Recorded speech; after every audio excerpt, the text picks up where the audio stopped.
Assalamu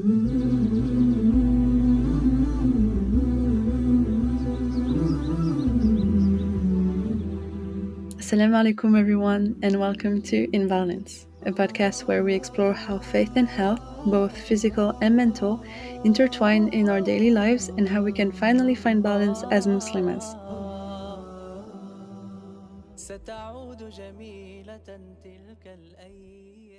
I hope you guys are just as excited about this episode as I am, because it's funny, you know. I knew that I would do an episode about hijab at some point, because when you talk about mental health and even physical health, to be honest, um it's very easy to think that hijab is going to impact that negatively. Let's say, for example, you wear hijab and you start dressing more modestly, and so you don't maybe take as much care of your body as you used to, or the pressure of not looking as pretty without your hair out is making you feel bad about yourself. All those things. Now, because hijab is a beautiful, beautiful thing, I still thought I need to have someone that I can talk about this with. And subhanAllah, I did not think that the person that I would talk about this with would be someone that took it off at some point and then started wearing it again. I came across Subie's profile completely randomly as I was looking for the contact of another guest for the podcast. And when I came across her profile, I saw that she was mentioning that story. And it honestly deeply moved me, because it was the first time that I was seeing someone online that went through this trial and was able to talk about it in a way that is beautiful, that is caring, that is respectful, both for herself but also for people who are experiencing the same thing, yet all about recognizing that this wasn't a good decision. And the fact that her speech was so raw and honest instantly made me feel like I needed to have this conversation with her. So without further ado, I will let you listen to this beautiful conversation about taking off your hijab and wearing it again with Subie. I'm so excited about this conversation. I think this is going to be a very special one. First of all, because talking about hijab for me is always I always feel a bit emotional, I'm not gonna lie. But then also it just, I feel like we all have our own journey with it. And because around me, I don't have a lot of people who wear it, I love talking about it with women who do wear it and who have a very different story than mine. And I feel like yours is very special. But before we get into it, maybe you can introduce yourself. Okay, so my name is Subie. I am a full-time mother, and I'm also not working. So my entire focus is just motherhood and my children at the moment. So I have a almost 3-year-old and a 5-month-old, and they're very sweet. They're both girls. And my ethnic background is Uyghur and Uzbek. I was born and raised in Australia, and I'm married to a man who is from America. So we have like a really kind of interesting life situation at the moment. We're traveling a lot and things like that. So I studied psychology, and I worked at a design studio for about 7 or 8 years before I got married. Yeah, and I'm in Sydney at the moment. That is so cool that you did psychology and then decided to work in a design studio. What kind of work did you do at the design studio? So at the design studio, we were a pretty small team, and as a studio, we would do a lot of branding projects with a bit of marketing input and things like that. Mainly design research, and I dabbled in a lot of different things, but most of the stuff that I did was like communications, copywriting, a bit of research and things like that. Yeah, but it was fun. I traveled a lot for work as well, so I had a really good time. And it was actually through my work that I met my husband. So that's amazing. But that's amazing. another tangent. Yeah. That's Yeah. amazing. And you know how you were saying that now you're a full-time mom? I always think that is, well, first of all, that's probably the best job out there, and it is a job. Yeah, no, it Being a is. mom, I Yeah, feel like there's so much responsibility, and the yeah, moment you have your kids, it's probably, well, the second before you have your first kid is like the last time you ever think about yourself only. I feel like after that, you will never think about just you or, yeah, ever again. yeah. Yeah, I mean, it's one caveat I do want to add. So, um, when you are a working mother, that doesn't mean you're no longer a full-time mother. I just want to make that clear. I don't want True. anyone to to be offended because, I have a lot of friends that are also working mothers. Obviously, Yeah. you're still a full-time mom if you have a full-time job, but that's just even more work. And I just can't like hands down respect to women who do that because, yeah, that's really overwhelming, especially at this age, like where they're under, 3 years old. It's just a lot, and it's really difficult. But yeah, I made the decision to not go back to work after having my second baby and my first baby. I worked very briefly in between. But yeah, it's definitely a life-changing moment, definitely. When you give birth to your first child, it just Yeah. shifts everything. So yeah. Well, may Allah bless your kids and I your little mean, family. Um, I would love to know a little bit about your childhood and your teenage years. Basically, how you grew up with Islam, how you got into wearing hijab, and everything that happened after that. yeah. Okay. So like I said, I was born in Adelaide, South Australia, to parents that migrated to Australia 2 years before I was born. Yeah, just about 2 years before I was born, they migrated to Australia from East Turkestan, as we call it. Um, and they grew up. So I'm going to give a bit of background on my parents because obviously it impacts my childhood.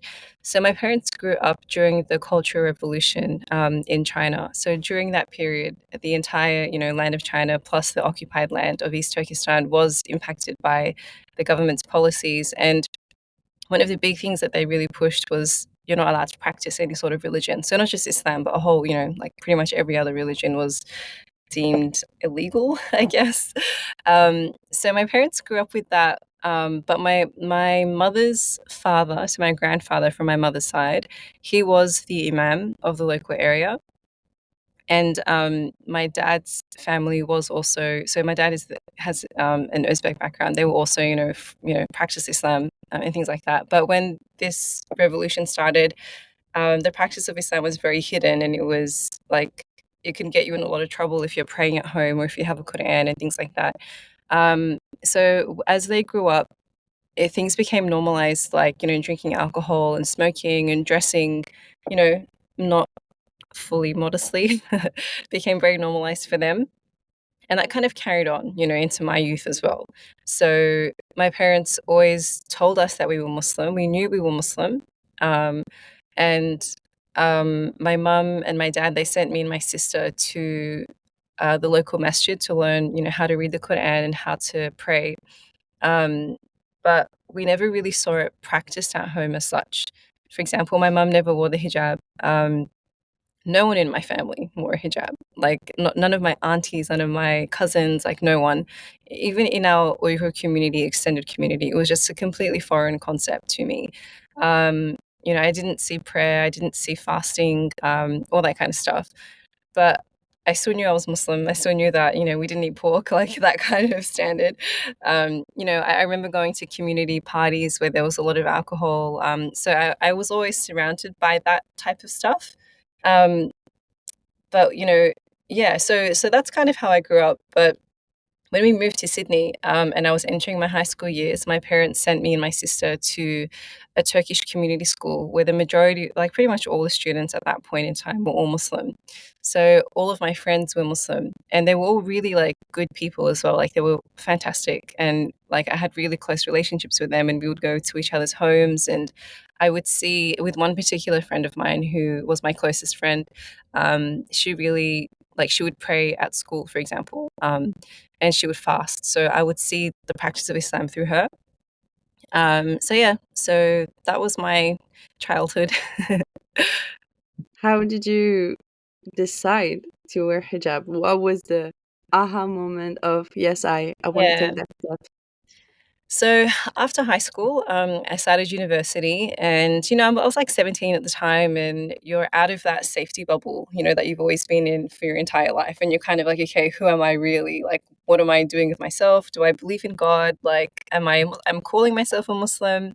Is that something that I believe in? Like, you're kind of questioning everything in a healthy way, not in like a divisive sort of way, but like, okay, who am I? Where am I going? Type of way.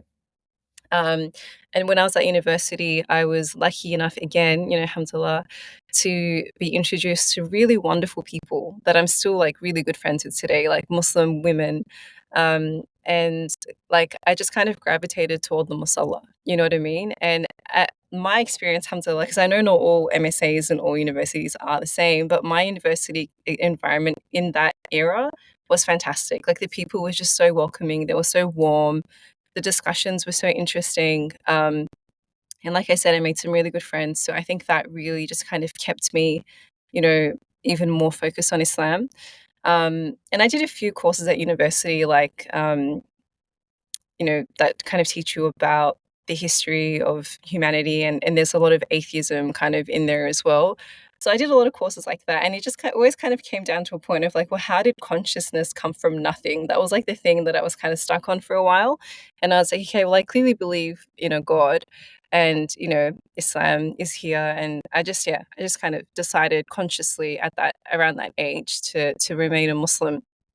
So through that experience, I started going to more lessons, learning Arabic and things like that. And I think I was like 18 or 19 when I first wanted to put the hijab on. That's Um, pretty young. yeah, I guess so. So I was around that age, and I remember telling my mum that I wanted to put it on, and it was just a big no. Like, you can't do that. Yeah. So I had a lot of pushback from my mother, particularly.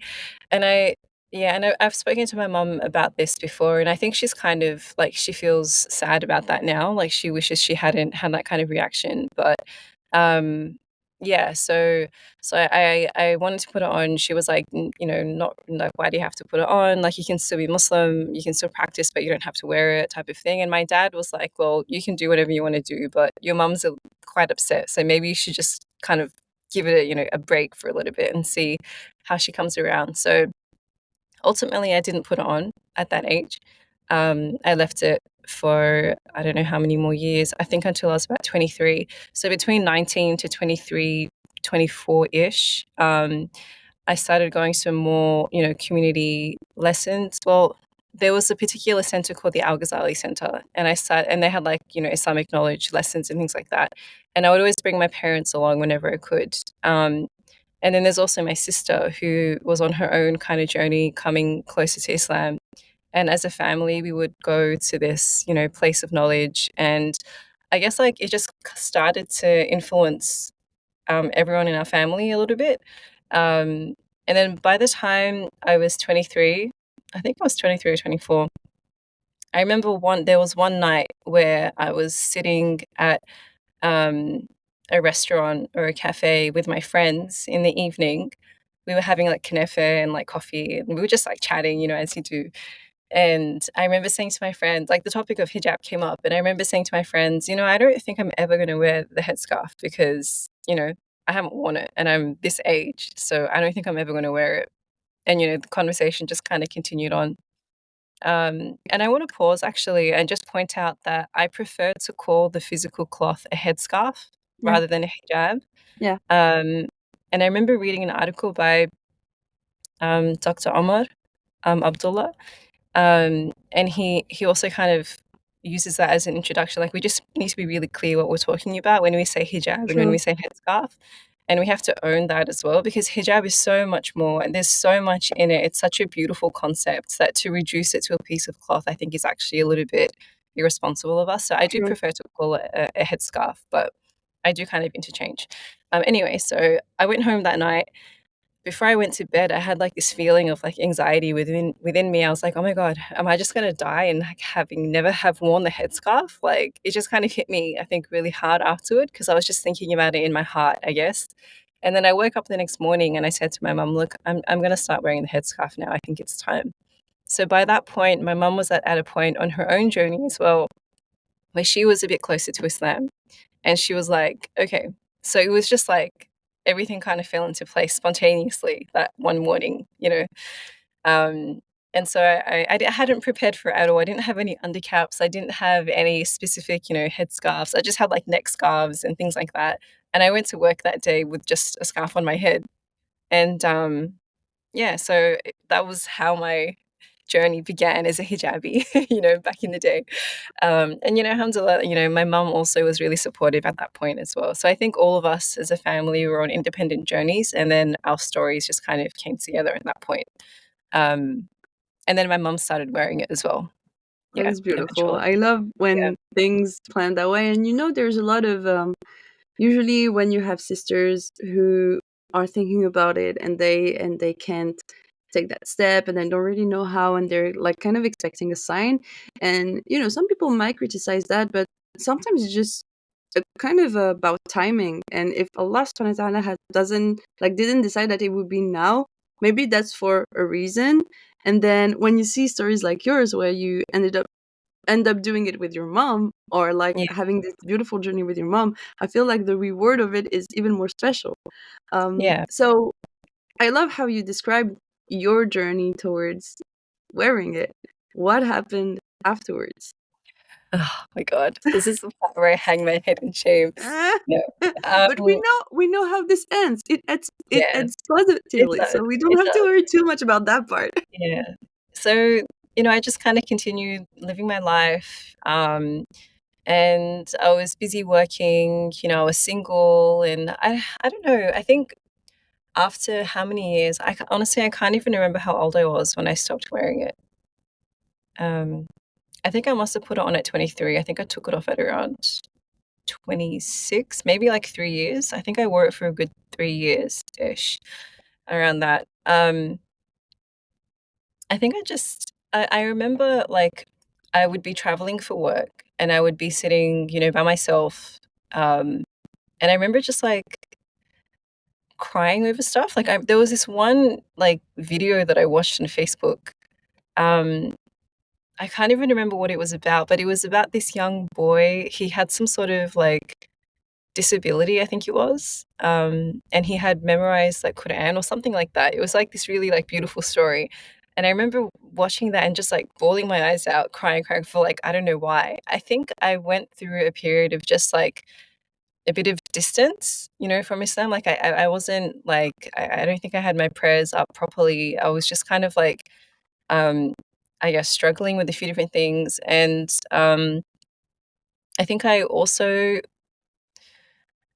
felt like the headscarf was starting to feel more like a fashion piece rather than a faith piece as well. You know, I mean, I am on Instagram, but I was never a fashion blogger on Instagram. Like, fashion was never my thing. When it comes to fashion, I'm more interested in buying less clothes. You know what I mean? Trying to live sustainably, purchasing ethically, Yeah. less clothes, longer, you know, wear, like things like that. So I've never been in that sort of category of content creation or anything like that. But um, it just started to feel like a piece of fashion rather than, I don't know why my like I just kind of lost my way a little bit.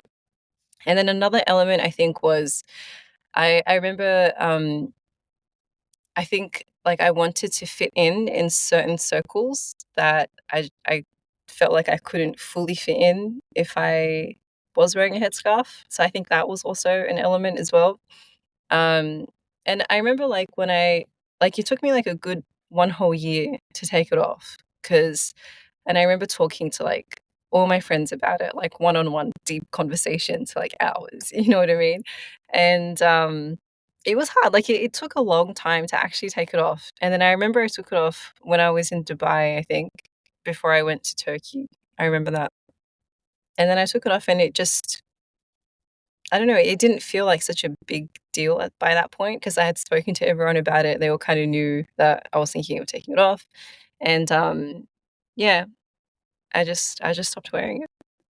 So it just happened like one random day. Now we're Yeah, laughing about it it, but did. maybe that day it wasn't.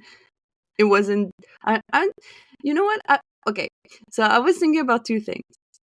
One thing that I thought about when you were telling about your journey and how you rediscovered Islam, I think you know, when you grew up in a Muslim family and you are taught Islam more from a cultural point of view, we all have this moment in our life when we rediscover Islam and our faith.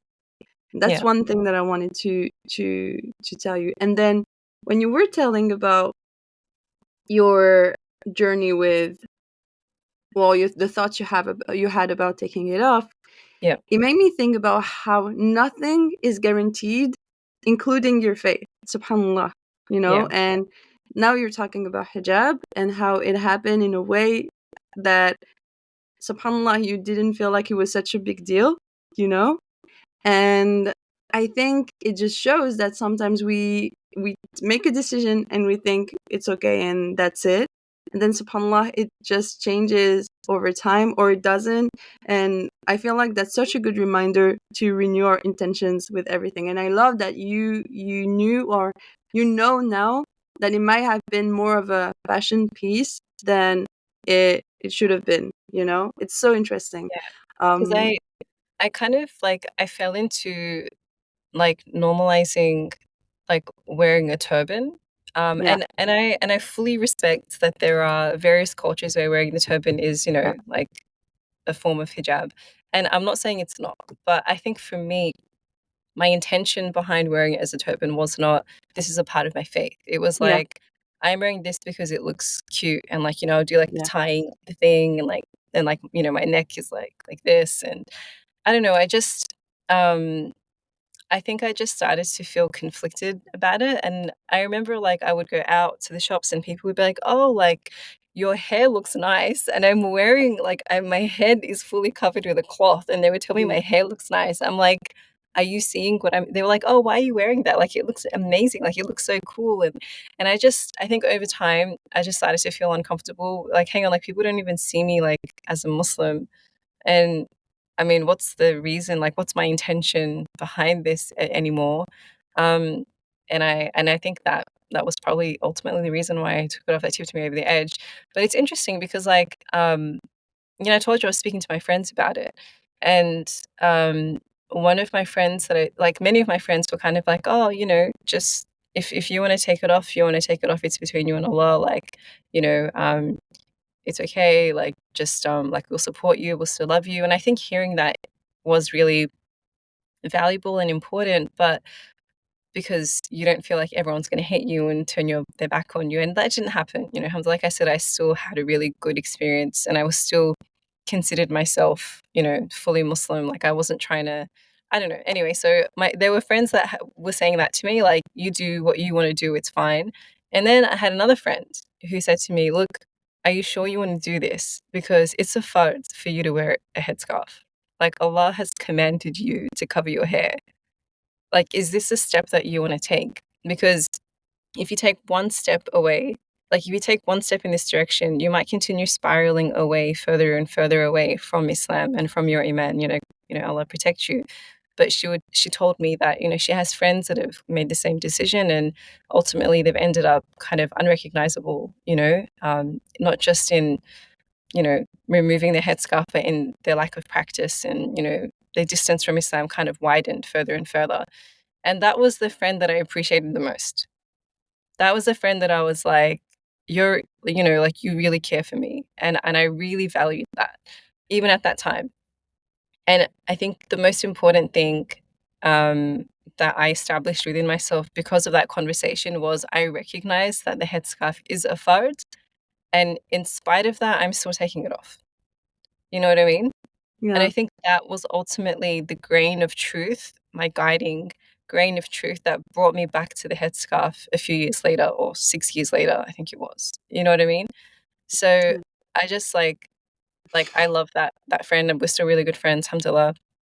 And it's just having someone like that that you love that will tell you the truth like that with love, and for you to be able to receive it with honesty as well, I think is really important with yourself. And I also know that there are, you know, communities within the Muslim community that believe that wearing a headscarf is not fard, which is a very minority opinion. And, you know, that's that. But I am of the opinion, and I understand that according to our Islamic practice that it is a fard. And I feel like if we're honest about that, then ultimately, like, it's just like, well, are you going to do it or not? You know? Um, yeah. So I appreciate that friend who was very kind of frank with me. Yeah. Well, that was one of my questions about how people around you were with you when they heard that you were Yeah. taking your hijab off, and I was wondering if you told them before, because I remember when I decided to wear hijab, I don't have a lot of Muslim friends, and I had been thinking about it for, at that point it was probably 2 years, and I Yeah. remember I texted them to tell them that I was going to wear hijab, Yeah. and most of them, they were like, why are you justifying yourself? They're not even Muslim. They were just like, isn't Yeah. that a thing between you and God? I'm like, Yeah. yeah, Yeah. but I mean, you're not Muslim, and I mean, obviously there's Yeah. going to be a change, and it's not like a change in terms of personality or anything, but I'm just, yeah, now I will be covered. So, It's and just such a visible thing. yes, It's just so in your face. You yes, know, like, yeah. yeah, and you also kind of, although people don't like that way of thinking, but that's personally how I see it. Whether you want it or not, you will represent Islam. You have accountability. It's not like, oh yeah, people don't know that I'm Muslim, so it's okay if I do this, that, that. It's like an actual reminder of God, Yeah. and that Yeah. you are practicing Islam. So it's not something that you can just mess with. And I remember they were like, you shouldn't have to justify yourself with us. And I feel like that should be the same if you decide to take it off. But the beauty of what you told is, I was waiting for the end of your story to see which advice you preferred. And Yeah. subhanAllah, I was trying to imagine myself in that situation, and I Yeah. thought I would have preferred the second advice, which was pretty frank and maybe hard to hear, but I feel like Yeah. your best friends are the ones that are going to tell you the things that you don't want to hear. And Exactly. I feel like in that situation, especially as Muslims, there is a way to do reminder, and I say that all the time. Yeah. But we also have a responsibility with our brothers and sisters to remind of what Allah subhanahu wa ta'ala expects from us, and then the rest is up to you. And I Yeah. think it's beautiful that your friend, but I also completely respect your friends that didn't want to pressure you, because that was one Yeah. of my questions. How did Exactly. the people around Yeah. you react to that? Did you feel any kind of pressure? And as you said, a lot of women who decide to take it off, especially when it's on social media and they make that announcement, the reaction of people is kind of scary, honestly. It is. And like I was saying before, like I do have an Instagram account, but I'm not like huge or anything on it. But I didn't receive any kind of like any negative comments at the time because I think I'm not like my following was even smaller then. I think I had less than 10,000 followers or something like that. And like I said, I've never been a fashion kind of content Yeah, creator either. So, and I do think it's really sad to see how negative the responses are oftentimes. But I think that's a really dicey conversation. It is a really dicey conversation because I think that if you do position yourself as someone who wears a headscarf and creates content around that and gains a lot of followers who are looking at you for yes, inspiration for that yes, specific lifestyle choice, and then if you decide to take it off without too much of recognizing your accountability in this big picture, I feel like that's a bit of a question mark. And I would, yeah, want to have a conversation, with those girls and just be like, you know, like, I hope you're okay. You know yeah, what I mean? yeah, And also like definitely. with the people that follow them, like I understand the feeling of disappointment. Like I understand that. But I also don't think it's okay to be horrible to people. Like the Definitely. friend that told me, you want to take it off, but it's a photo, just keep that in mind. Like we were still good friends afterward. It's not like she kind of gave me the cold shoulder and Yeah, hated me and spoke badly about me, nothing like that. It was just all with love, you know what I mean? And all with like the intention of wanting to keep me within the folds of like of the community and like all that kind of stuff. And it was genuine, you know what I mean? yeah, So I think we've just lost this sense of community accountability and yeah, also genuine concern because I'm sorry, leaving a nasty comment on someone's Instagram post is not genuine concern. It's not. It's really not. So I and don't know. It's especially, yeah, and I was gonna say, especially when it's not that you're taking the decision publicly, but then you have to share it publicly if that was something that you shared often on your account, or you were a modest fashion blogger and built Yeah. somehow your audience around that. Uh, in terms of mental health, that must be so hard. And I feel like the last thing that you want is people to tell you, to make you feel even worse than you already feel, you know? Yeah. And again, it's I see people on social media being so hard with sisters who decide to take it off. And that's what we were saying. It's like you don't know if Allah is always going to guide you towards him. And maybe right now you're making fun, or you're really hard on that sister, but maybe in a few years she will put it back on, and you're the best example of that. I have Sorry. a illustrative example of this. I don't actually know if I should share it, but I'm going to share it anyway.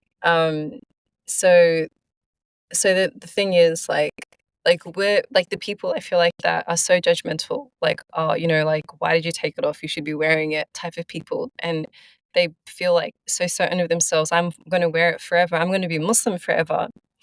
So, backtracking, how I told you one of my closest friends during high school, the one that would pray, the one that introduced me to praying, that introduced me to fasting. Um, we are no longer close at all. And her life went down a very different path to mine. And today, I don't think she identifies as Muslim, like astaghfirullah. So it's just kind of like we can't be so self-assured. Like Yeah. we really need to be a lot more careful about how we think of ourselves and how we think of others and the way that we judge people. And I've had examples of this in my life as well. Like sometimes I would see someone and I would have like a random judgmental thought in my own heart that I don't actually verbalize. And Yeah. then years later or even a week later, I'm like, oh my gosh, I see that like in myself. Yeah. Like it happens and we have to be really careful. And my heart breaks for this, friend of mine who unfortunately is no longer a friend of mine. Like the path that she's chosen, I just like, may Allah just, bring her Mm. back and fill her heart, with Iman. Because it just, I still love her. Like she was the person that, taught me to pray, basically. Not taught me to pray, but taught me that it's okay to pray in public. You know what I mean? That kind of person. And she was always really strong on social justice issues and things like that. But anyway, may Allah, I mean, keep her close. So yeah, like we really have to be careful. And everything we put publicly on Instagram or any social media is going to be there forever, and we are accountable for it. On the day of judgment. So definitely, yeah, definitely. It's definitely something that I feel like a lot of people are aware of, but the topic of hijab is it's like the topic of marriage. People have a lot of things to say, um and often when you go online, you're facing your own insecurities and the things that you don't like about yourself.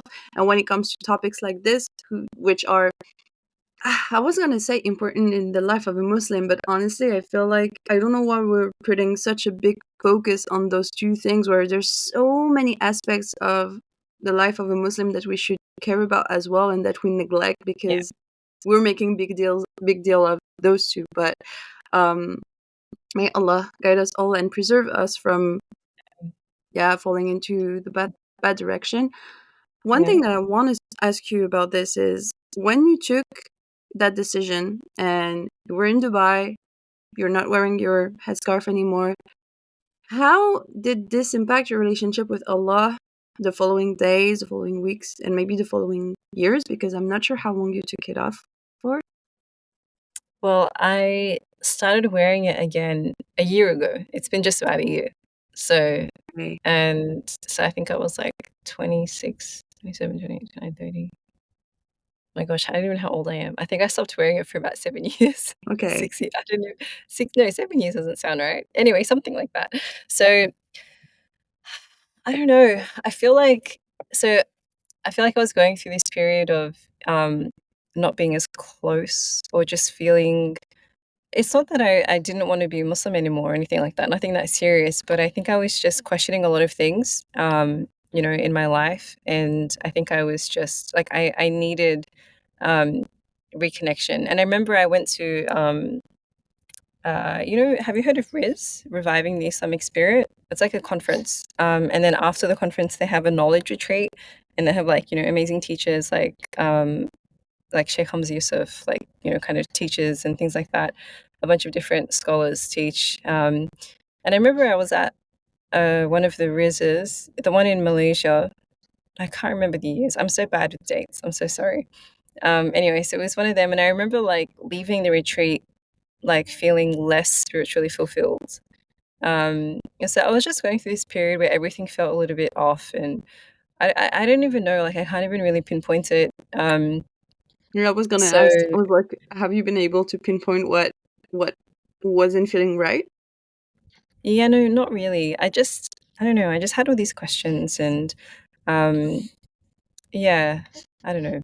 I don't even know like where it came from. Subhanallah, it just kind of happened. And then that feeling of unease, I guess, just continued to grow. And then you just start to like over intellectualize everything as well. You kind of just start to overthink about things, and then just a period of like unease, and it just kind of like it kind of things just build up on each other, and you don't even realize what's happening until you get this strong feeling like I don't want to wear this anymore.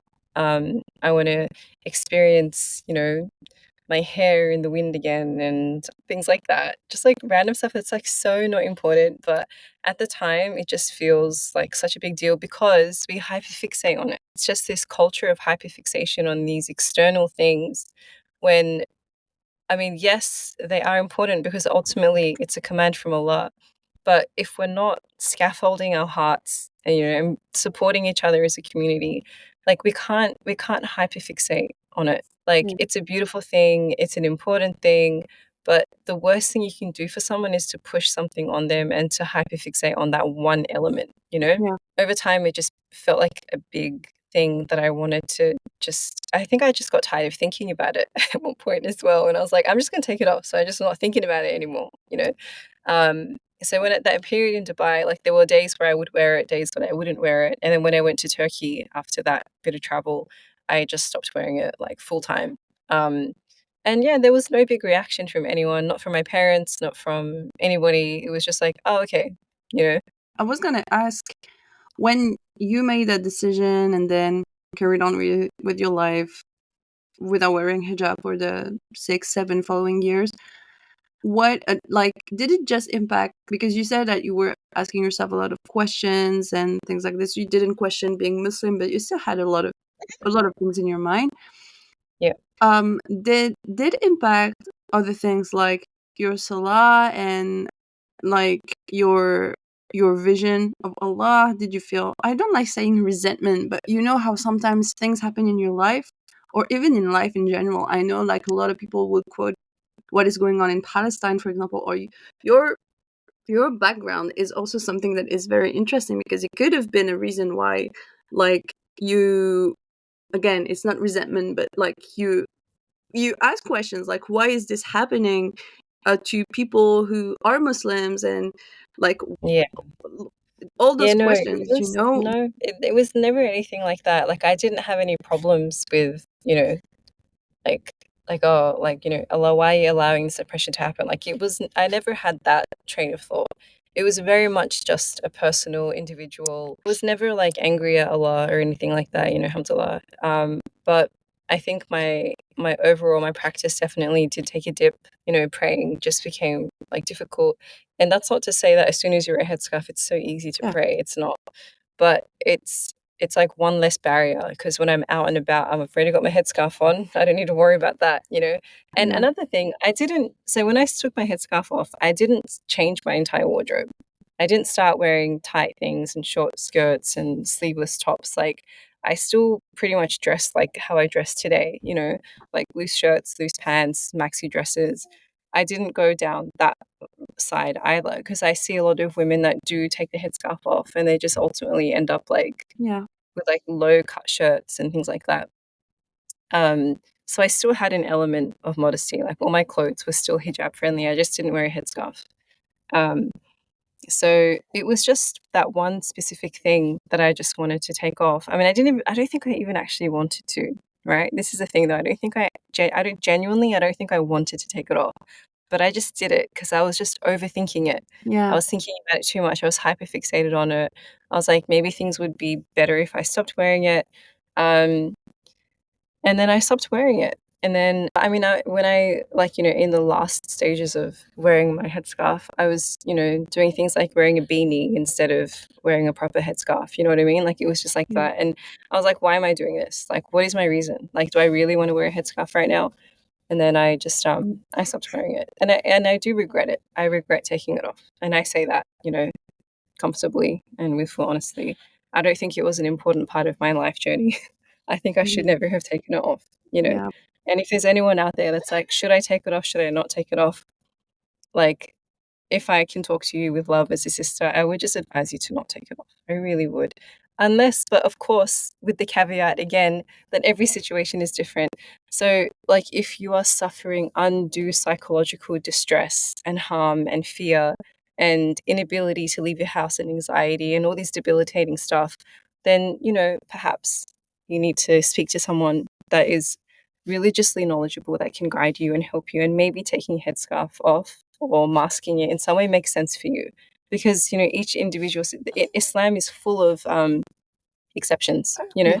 It's full of exceptions, but that wasn't me. I wasn't suffering undue psychological trauma from any incident or anything like that. I was just like, oh, I don't know if I want to wear it anymore. Why is Islam like is it really a fard? Like, is it necessary? But ultimately I just wanted to take it off for very shallow reasons. And Yeah. I can be honest about that with myself now. One thing Yeah. that you mentioned, is identity, and I think that's very interesting how hijab will impact your identity in some ways. I Yeah. had this conversation with my sister not too long ago where I was saying, like I was getting dressed to go out, and I didn't even think about the fact that I was going to put on my hijab. It was just like automatic, Yeah. Yeah. and that suddenly I thought that's crazy because at what point in my life that wasn't happening? I was just going out, Yeah. I wasn't like trying to like find ways to not make to so my clothes were not see through, or like was Yeah. this long enough? That was just not a question. I was just like, yeah, I'm going out, Yeah. and I would always I would dress pretty modestly, but Yeah. it was so I was thinking about this, and then I was still asking my sister about how she like did she ever think about not taking it off, but like feeling your as you were saying, like feeling the air in your hair as well again, and I was like, oh yeah, that's crazy how we got so used to about wearing it, and then sometimes think about it, and then she said, you know what? I don't think I may Allah preserve us from that, but she was like, I don't think I will ever take it off because now it's such a big part of my identity. I feel like if Yeah. I would not wear it, I would not be myself. And I Yeah. was asking myself, am I at that stage where it's part of my identity, or am I doing it just because it's fun and I have to do Yeah. it? And that's so interesting because sometimes I feel like in terms of personality and my way of thinking, I haven't changed that much compared to when I wasn't wearing it. But subhanAllah, now it's like it's so ingrained in the way that I live and the way that I go about that I'm thinking, yeah, maybe it is part of my identity and I have Yeah. fully embraced it, and that's just the way things are now. But I completely understand where all your thoughts came from, because I think there was a point where I think there are certain moments or certain situations where you're like, hijab isn't always easy, and if we're completely honest, it is a sacrifice. It is a sacrifice. Like you know that there are things. I live in France, so it's like a whole other topic. It's like that you are going to make things difficult for yourself here if you wear hijab, but then it takes a lot to change your vision and build tawakkul and be like, hey, I'm placing my trust in Allah and things are going to work out. But I completely like when I have a friend of mine who I I remember when we met a few years ago, I wasn't wearing hijab and she was, and we were talking about hijab a lot. And I was like, I really want to wear it, but I'm scared that I won't find a job and blah blah blah.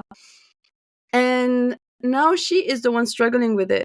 And I'm seeing myself having so much compassion for her at the same time, there's this thing where I'm pretty much like your friend, like it's hard and you shouldn't take it off. But then at the same time, like I can only imagine what she's going through to not make that sacrifice for Allah anymore. And so that is where, like you're completely right, it's so important for us as a community to show compassion and empathy towards the sisters that are experiencing that. Now, we talked about what led you to take it off. What happened afterwards for you to go back to it? So I think the grain of truth that ultimately brought me back to it was my friend reminding me, this is a fard. So because I kind of carried that with me. And then, I like I said, I still, wanted to be Muslim, and I still kept my lifestyle pretty much the same. I still dressed, modestly. I still held on to it, onto Islam. And then I got married, and marriage is a big change in your life as well. And when you're getting married, you're asking a lot of questions, a lot of big questions. And like what I loved about my husband and my fiance, I guess at the time, or potential husband at the time, was his practice of Islam and just how confident he was. He didn't have any of these identity crises or anything. He was born in America, but he sees himself, as a Muslim, and he's very comfortable in his Americanness, which is something that we don't have in Australia. In Australia, it's like, you're Australian and you're Muslim, and they're quite separate things. But in America, I feel like there are certain communities that are properly American Muslim, and they're just so comfortable with that. And, he prays, in public, and he's just very comfortable with that. Um, and he, he obviously, and obviously I wasn't wearing a headscarf at the time when we were getting to know each other. And he never like kind of suggested, "Oh, you need to put a headscarf on if we're going to get married." Like he genuinely loved me and loves me for who I am, with or without a headscarf. And I think when you're surrounding yourself with people that remind you, that are visible reminders of Islam in that way as well, and when that person that's closest to you in your life, your partner, um, and you're both like acknowledging that Islam is an important element of your marriage and the future you want to build, and the the model you want to set for your kids as well, like all of this stuff, it just becomes like it's like a sieve. Like you're kind of putting things through a sieve. Like what value what values are important to me, and do I want to marry someone that's reflected in, you know what I mean? So that was a big thing. But we got married, and I didn't put the headscarf on. It didn't even cross my mind I need to wear a headscarf now that I'm married. It wasn't a thing. But then I got pregnant with my first child, and I still, I gave birth. I still didn't put the headscarf on. But I think slowly over time, it just became more important to me, like to think about what am I doing for my children? How am I going to teach them Islam? How am I going to introduce her to it?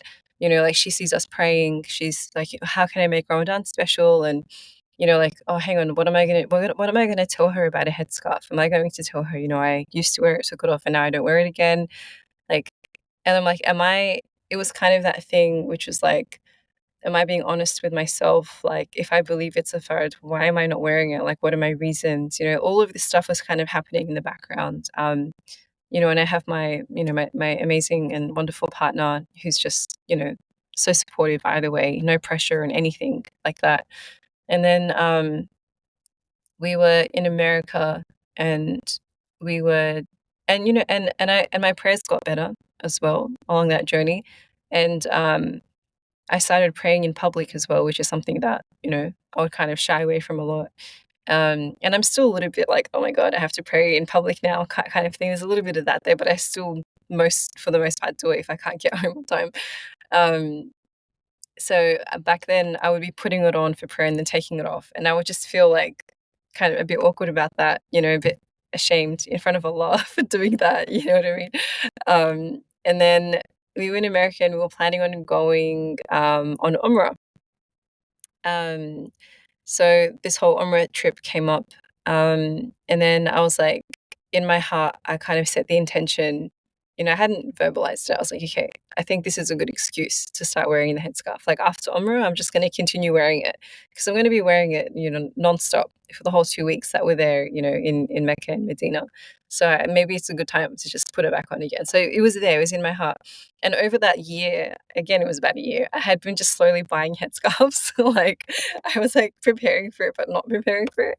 Um, and then it's interesting because my sister-in-law, while we were in America, she organized a family photo shoot for like the week before we were leaving America, to go on Umrah.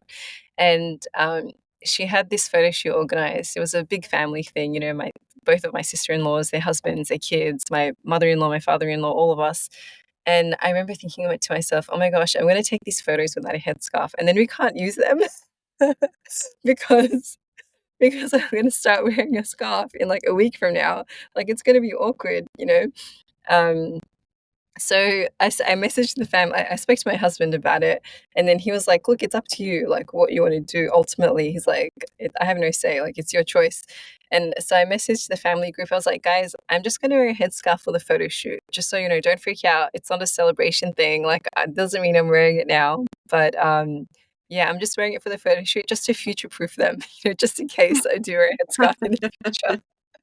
And so I bought a headscarf. I turned up to the photo shoot, and then I didn't take it off after that because I was just like, this is ridiculous. I'm like, why am I waiting a week like to start wearing it, after Umrah? Like I'm wearing it today in this moment, and then we just keep it on. It's time. Like I believe in this. I believe this to be truth. Why am I denying that? You know?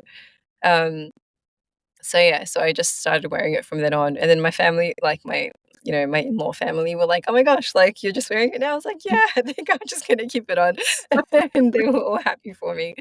Um, so yeah, so I got there in the end. And then going on Umrah was an amazing experience. And then so I actually made a post about putting the headscarf on my Instagram. And I think I said that Umrah was one of the reasons why I put it on. But yeah, the truth is I actually put it on before we went on Umrah, like a week before. And I think that's the thing. It's like when you arrive at a point in your life where you're like, I am Muslim. I believe in this. I believe in the word of God. Like, why am I holding back from this thing that I know or that I believe to be an important part of, practice? Like, why am I keeping that from myself? That And it is just yeah. So then yeah. I put it back on, alhamdulillah. May Allah keep it on me. I mean, May Allah keep me close to Him and all of us. May Allah mm, enable all of us listening to this conversation, and you as well and myself, allow us to die as a Muslim, because mm, that's such a big fear of mine. You just don't know what yeah, path you're going to go down, you know? And some of us may know people that, are not practicing anymore, that may have left Islam, or we might not know anyone like that. But when you do come across people that step away from Islam in such a dramatic way, yeah, like you can never think that's never going to happen to me. yeah. Like may Allah protect us. Yeah, may our iman always be protected, and our I practice mean, along with it. yeah, I Allah. completely Yeah, agree with what you said. I love how you came back to it. It's a beautiful story. Um, Again, I feel like when you were telling your story, I was trying to imagine sisters listening who might be going through a hard time with hijab and be yeah, like, it's so hard for this reason or that reason, and I'm thinking about taking it off. And I love that you say at the end of the day, it is a command from Allah. This shouldn't be an option. And one thing that we tend to forget is that whatever is asked upon us by Allah is for our own good. And I think a lot of people forget that when we don't drink alcohol, that's because that's not good for us to drink alcohol. When we don't eat pork, it's because it's not good for us to eat pork. And when we are asked to wear hijab, it is because it is good for us to wear hijab. But we forget that. We forget that, and we're just like, this is just another sacrifice that we have to make because this dunya is our prison, and etc. yeah, etc. But at the end of the day, I'm not gonna lie. I feel like ever since I created my page, but even more so when I started doing hijab, which was exactly 1 year after creating my page. Mm. I feel like my life got so much harder than it used to. I'm not gonna Mm. lie. I had so many really difficult hardships that there were moments where I was like, how, astaghfirullah, may Allah forgive me for what I'm gonna say, but I'm just being honest. There were moments where I'm like, how is this fair? Like Yeah. I'm doing things to get closer to you and to obey you even more. Yeah. And my life is getting worse.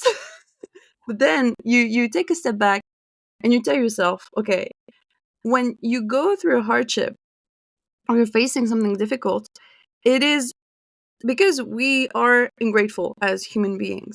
But when you go through something hard, the first one that you think about, or the rope that you hold on to, is his. And so that's why he said that he I'm losing my English today. Those who get trials are the ones that he loves the most. I Yeah. feel like trials are the best reminder that we can have to go back to him. And actually, the companions of Prophet Muhammad sallallahu alaihi wasallam were freaked out when they didn't have any trials. And I'm Yeah. thinking right now, the smallest trial that we have, we just thinking about like, Yeah. I'm just gonna stop everything. Being Muslim is too hard. Not Yeah. not that you necessarily think about not being Muslim anymore, but as you said, we do see people leaving Islam, and for me, when I see that, I feel so bad. Not just for them, but even for myself, because I'm like, first of all, I really pray from the bottom of my heart that that doesn't happen to me, and thank God I am aware that this isn't guaranteed. Like if you don't renew your intentions and Yeah. put in the efforts to constantly remain close to him, then you might one day not be Muslim anymore, because he Exactly. is the one that holds our hearts in his hand, and he guides Exactly. whoever he wants.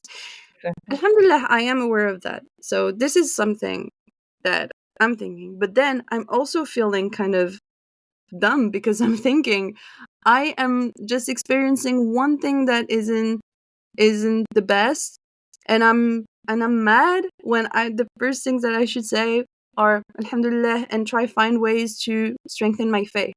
And Yeah. I feel like, we should show compassion with ourselves as well. It's Yeah. with our brothers and sisters, but also with ourselves, because this life is definitely not easy for Muslims. But then there's also it's people are gonna laugh. I was gonna say we just learn to be balanced. It's like the whole topic of my whole life and my whole page is just being right in the middle between discipline and, listening to yourself and how you feel. And I love the reminder that you said about, like, if, you are thinking about taking off your hijab, but you are in a situation where you maybe are feeling a lot of anxiety and even maybe depression, the first thing that you should consider is talking to someone that is, either a person of science or even someone that is a mental health specialist, before thinking that taking off the hijab is going to solve your problems, because more often than not, it doesn't. And I love that you said that. It's like, yeah, I took it off and it didn't feel that, like, that Yeah. big of a deal. And that is scary when you think about it. And I'm so, like, I love that you said that you regret it as well. Not that I love that you experienced that, obviously. Yeah. But saying that you regretted it is is also a beautiful proof that right now you might think that this is the solution to your problems and that it's going to make you feel better. But at the end of the day, you're still disobeying and distancing yourself from the one who matters the most. So how is that supposed to make you feel better? It might, like, for a short amount of time, maybe. But then when you realize that, I can Yeah. only imagine how hard it is to think, oh, there was a moment in my life when I made that choice to be close to him, and then I stepped back from that. And that doesn't mean that hijabis are better Muslims than non-hijabis. Not at all. Because as you said, some women in our community, they lose track of what the true meaning of hijab is, and maybe they start wearing it for fashion reasons, or they just lose connection with it. But at the end of the day, it's still something that we have to do. That was what Allah subhanahu wa ta'ala asked for us. So I think I think it's always going to be, some people, we are all going to struggle with something at some point in our lives. Some people, they struggle with stopping addictions, whether it be, games, drinking alcohol, smoking, stuff like that. For others, going to be hijab. For others, it's going to be non-marital relationships. This is just how life is, But I think the moment you start to reconnect with him and try to go back on this path, you shouldn't just shut down the emotions of regret and questioning that you're feeling, because that might be, guilt in general is a beautiful proof of faith. And I think that the moment you start to listening to yourself deeply and, slowly reconnect with it, there's no pressure. I love that you say it took you 6 or 7 years. I didn't expect it to be that long, to be completely honest. And I I'm think it old. just shows. Yeah. You're not old. You I'm, don't I'm look old. old. I don't even look old. I'm old. How old am I? I'm 34. I'm That, 34. So, how is that old? I mean, as in like for that experience, you know what I mean? To fit. I think when most people see me, they think I'm a lot younger. But yeah, You I've been you in my do mid. look you do look like younger. Yeah. So you know, But yeah. yeah, I think I wanted to expand a little bit on one thing that you said. You said that like like wearing the hijab is good for us, or staying away from pork is good for us. And I just wanted to expand on like what we mean by good, because I think in our day and age right now, we're like good means easy. Good means yeah, fun. Good means like I can just I don't know eat junk food, and I don't know just like true. I can just everything is easy and good Yeah, basically. But good, what's good for us doesn't mean that. That's not like Islam, it comes with so much about disciplining ourselves, yeah, disciplining our souls, you know what I mean? And that doesn't mean that we need to live on struggle street, I mean, of course, I do know that saying as well, that when Allah loves you, He sends tribulations your way. But yeah, I always make the dua like, Ya Allah, bring me closer to you through gratitude, through yes, ease. You know what I mean? yeah, Because you can still give yourself discipline and strive for something better when you are in comfort and ease. And I mean, and all of definitely. us in the West, I feel like what's happening in Palestine and what's happening in our so many of our home countries like Sudan, and in East Turkestan, like we are in so much ease Yeah, compared you're to those right. situations. You know what I Yeah, mean? I Of love course, that we you have like mentioned that. tribulations, but yeah, good doesn't mean easy. Good means it's good for us. It's good for our souls. It's good for our self discipline. Because if we're not striving and trying to be better, then what are we doing here? You know, That is so like true. That's so true. I yeah, think there's a lot of it that is linked to instant gratification of yeah, just, being able to escape whatever is wrong in your life. And as you said, it's easier to enjoy those things than being disciplined on praying and wearing hijab and not yeah, drinking alcohol and all those stuff.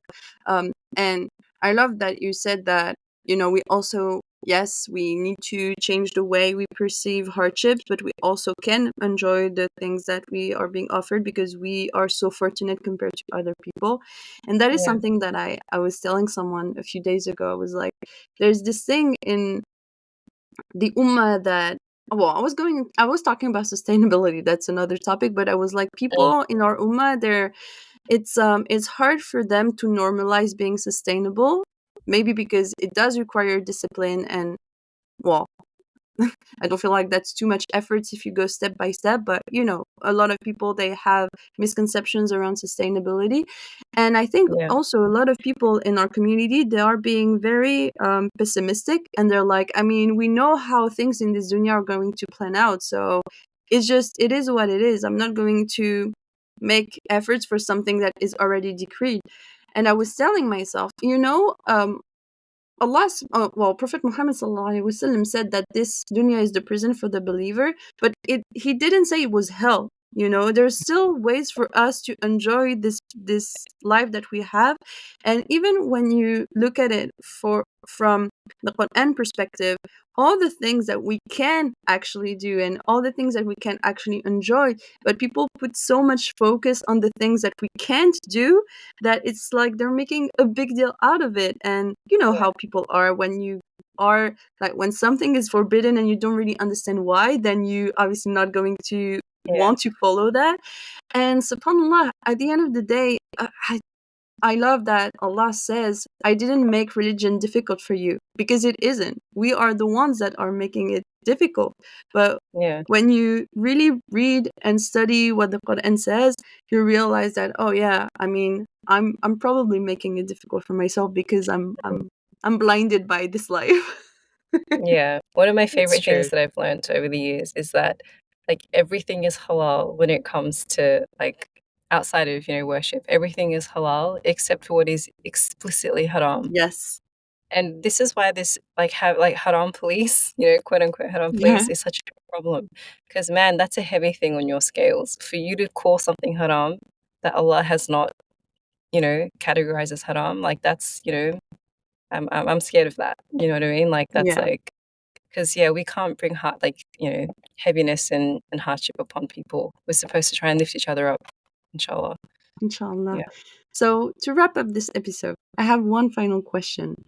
Um, what would you say are the most valuable lessons that you got from this whole experience, your journey? And if there was one thing you could say to one, a person that is thinking about wearing hijab, and two, a person that is thinking about taking it off, what would you say? If you're thinking of wearing it, I say just do it.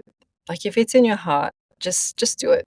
And like may Allah make it easy for you Amen. and make it good for you and make it open doors for you and and obviously we live in a scary world but life has always been difficult. It's always going to be challenging. There's always going to be if one thing, if one thing, if one thing. It's like just do it. Let it be spontaneous. You don't even need to buy hijabs. Like you'll figure it out. You know what I mean? If it's in your heart, like say Bismillah, go for it and see where it takes you. Inshallah, it'll be a good place.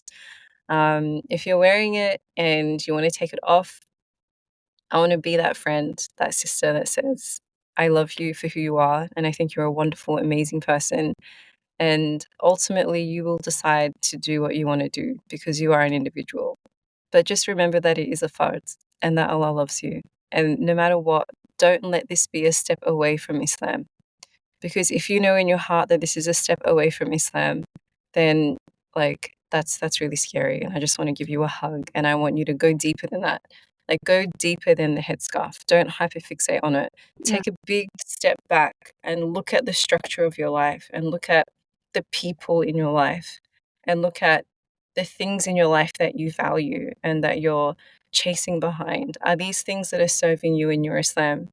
Don't don't just hyperfixate on the headscarf because that's not the thing. That's not the thing that's holding you back or doing whatever it is that you think it's doing. Like take a big step back, ask yourself and sit with yourself in your heart and talk to Allah. And ultimately, whether you decide to take it on or take it off, just pray that Allah keeps you on Iman and on Islam and inshallah with ihsan to get through this life. And inshallah, I'll see you in Jannah. May Allah grant that for all of us. I mean, that Inshallah. is such a beautiful Yeah. way to end the episode, and I couldn't agree more with both advice. I think that when you are thinking about wearing it, you like to give yourself a deadline, like, oh, on this date, I'm going to do it. For you, it was Amra. For me, it was Ramadan, and Alhamdulillah, we got both to wear it, and Yeah. we didn't take it off. But we didn't take it off since, and may Allah preserve us from that, and anyone who is listening. But indeed, I don't think it works both ways, you know. The more you overthink it, the less you are going to move in the right direction. So Yeah. just do it and remind yourself that you don't actually know. I know that sometimes sounds a bit dramatic, but at the end of the day, we don't know if we're gonna be alive at the end of this day, or if we're gonna be alive tomorrow. And Yeah. you It's know, true. if I know it's like such a big thing and a big decisions, we're not going to minimize that. But compared to all the things that Allah provides for us, I feel like that's not that much of a sacrifice, you know? And it's I'm saying sacrifice because yes, you are going to give up on things in your life because you are now covered. But then it's going to bring you as well so many blessings. And the biggest blessing that I think hijab is and has is the fact that it is a beautiful reminder. There are so many things that you can say, but when you said that, oh yeah, I was praying in public and then I had to take it off. and that really, like, it gave me chills, because it's like, yeah, that is so true. It just makes no sense that we cover. It's like, oh yeah, he is here when I'm praying, but oh yeah, when it's not prayer time, then I'm not that connected to him, you know. Um, but obviously that's not necessarily the case. Okay, it's so hard to talk about hijab because you don't want to feel like, Yeah, you don't want people who do not wear it to feel bad, yeah, but then at the same yeah. time it's And an like obligation. I'm going to be honest. Like, I don't see my headscarf as a barometer of my connection to Allah. Yes, I yes, really don't.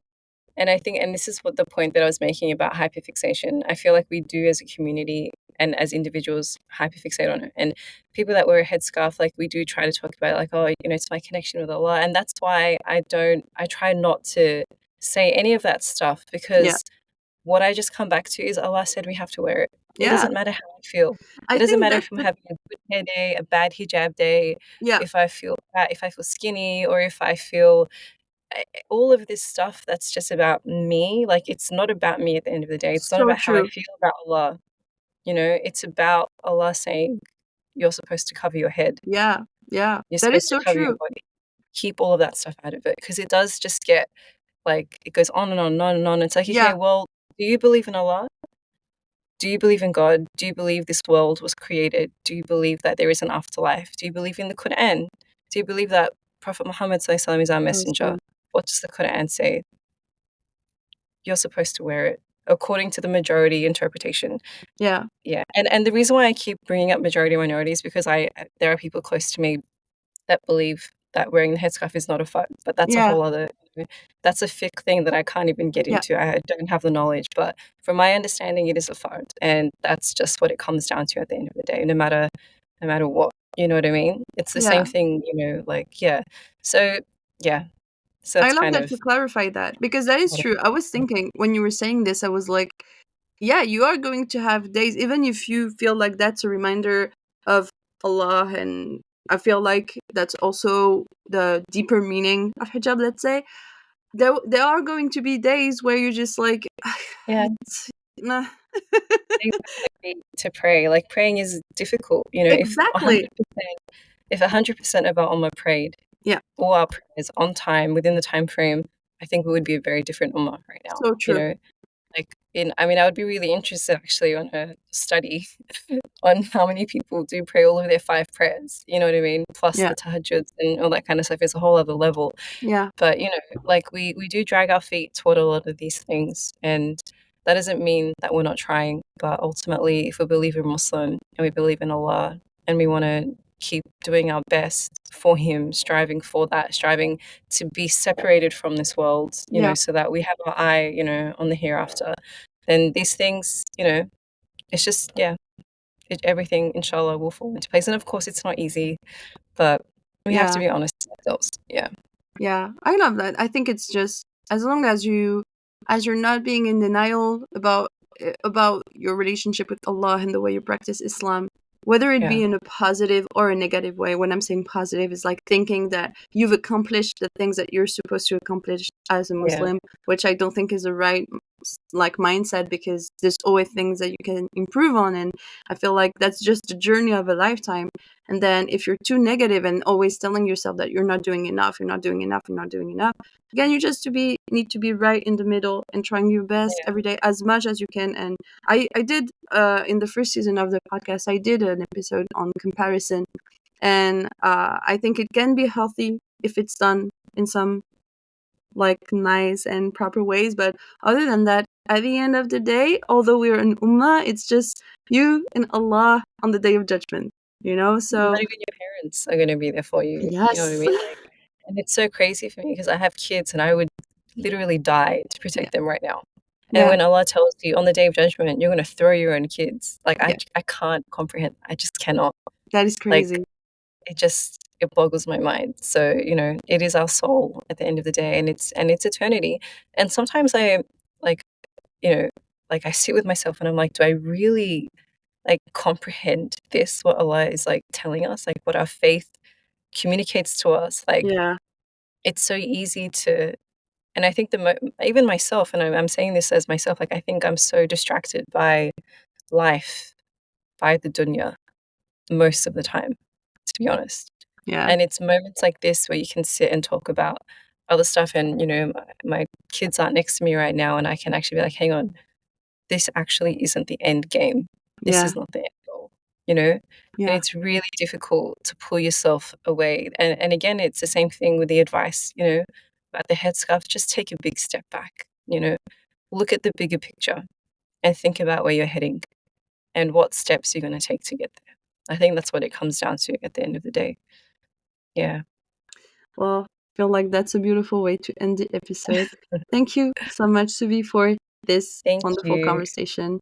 Thank I'm you. sure it's going to be very relatable for many sisters listening, even the ones who are not thinking about taking their hijab off, but just Yeah. sometimes you have those similar thoughts, and it's always beautiful to be able to identify yourself to someone that, Yeah. I feel like that's what motivated me to create my page in the first place. Just not that like people of science in our community are not normal people, but sometimes it's harder to relate.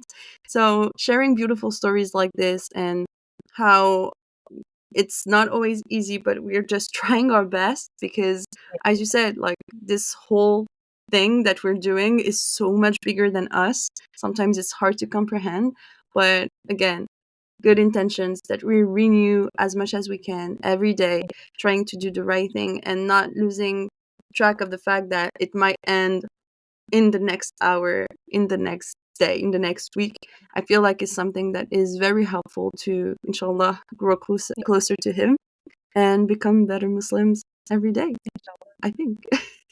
Well, thank you Inshallah. so much, Subhi, for this Yeah. wonderful episode. Thank you. Inshallah, if there was anything good in this conversation, it's from Allah. And if I said anything to hurt anyone or to offend anyone, it's purely from me, and I apologize. And yeah, and you can DM me on Instagram or Yes, something I like was that if gonna anyone say. wants to continue the conversation. But yeah, thank you so much for your time. I was gonna say, if you want to find Subhi, I will leave all her details in the podcast description as usual. Thank you so much to everyone who listened to this episode, and I have to apologize for my bad English in this one. I'm No, not sure what is going on. I think no, it's don't just, be silly. I don't know what is English going is like on. my primary language. I'm sorry I don't speak more, that I don't speak French. Don't say that. No, I think, you know what? It's Friday. I had a rough week. I think it's just my brain is not working that well today. Yeah. But thank you You so need much, some Subhi. downtime. Yes. Yeah. Thank you so much, everyone, So and I'll much. see you in the next one, inshallah. All right. Assalamualaikum. Alaikum salam.